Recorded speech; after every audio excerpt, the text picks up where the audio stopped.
Por fin el agua de Pucará, el agua de Pesillo Imbabura en Pucará de San Roque. Luego de 30 años de trabajo de nuestros mayores, ha llegado a Pucará de San Roque.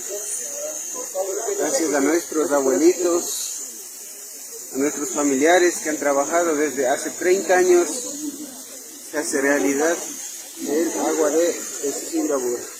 Gracias compañeros, a todos los comuneros, que sigan manteniendo la unión siempre con visión hacia el futuro.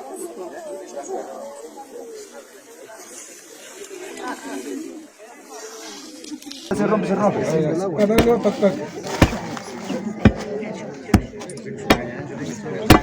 No, córtale nomás ahí en la punta del...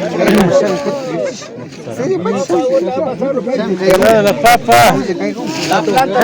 No, las papas, por favor. Ama ya para aquí, mire un pecho. Cuiden como si fuera su terreno. Hay una válvula. No, ya igual ya. Ahí tenemos las primeras gotas. Ya, afuera.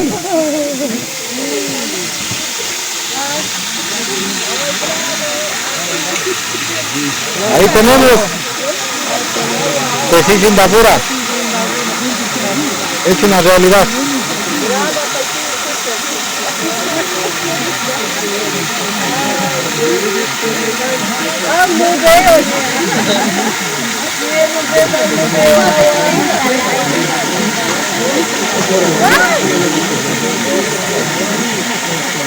Ya, Zucupanqui, don.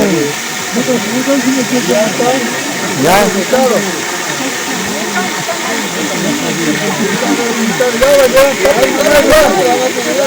Hay que hacer agua hasta que se seque todo el agua. No podemos tapar ahí.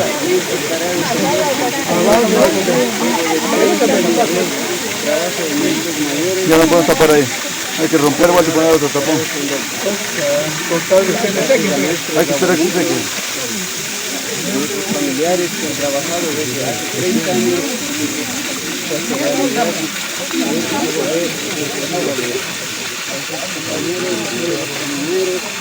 que sigan manteniendo la unión siempre, esta condición hacia el futuro.